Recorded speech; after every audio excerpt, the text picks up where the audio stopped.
जोपर्यंत तुमच्याकडे पैसे आहेत तोपर्यंत लोक तुम्हाला किंमत देतात, आणि तुमच्या जवळचा पैसा संपला कोणी तुम्हाला किंमत देत नाही. एक वाक्य सांगू, माझं वाक्य नीट ऐका. गरम किस्सा माणसाला जग दाखवतो, गरम किस्सा माणसाला जग दाखवतो, आणि मोकळा किस्सा माणसाला जगातील आपली माणसं दाखवतो.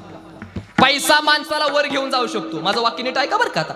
पैसा माणसाला वर घेऊन जाऊ शकतो, पण माणूस मेल्यावर माणूस पैसा कधी वर घेऊन जाऊ शकत नाही.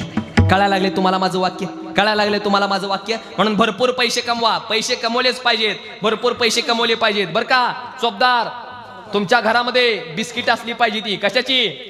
पार्लेजीची नव्ह, सोन्याची बिस्किट असली पाहिजे. ती कशाची? अशी थापी असली पाहिजे बिस्किटाची बरं का. पक्वाजवाले महाराज, तुमच्याकडे अशी बिस्किट असली पाहिजे ती सोन्याची. पण आता ऐका, पैसा भरपूर कमवा, पण नीट ऐका, आपल्या खिशामध्ये पैशाचा खळखळाट असावा, आपल्या खिशामध्ये पैशाचा खळखळाट असावा, पण पैशाच्या खळखळाटामध्ये रुपयाचा सुद्धा कुठल्या गरीबाचा तळतळलाट नसावा. ही गोष्ट लक्षात ठेवा.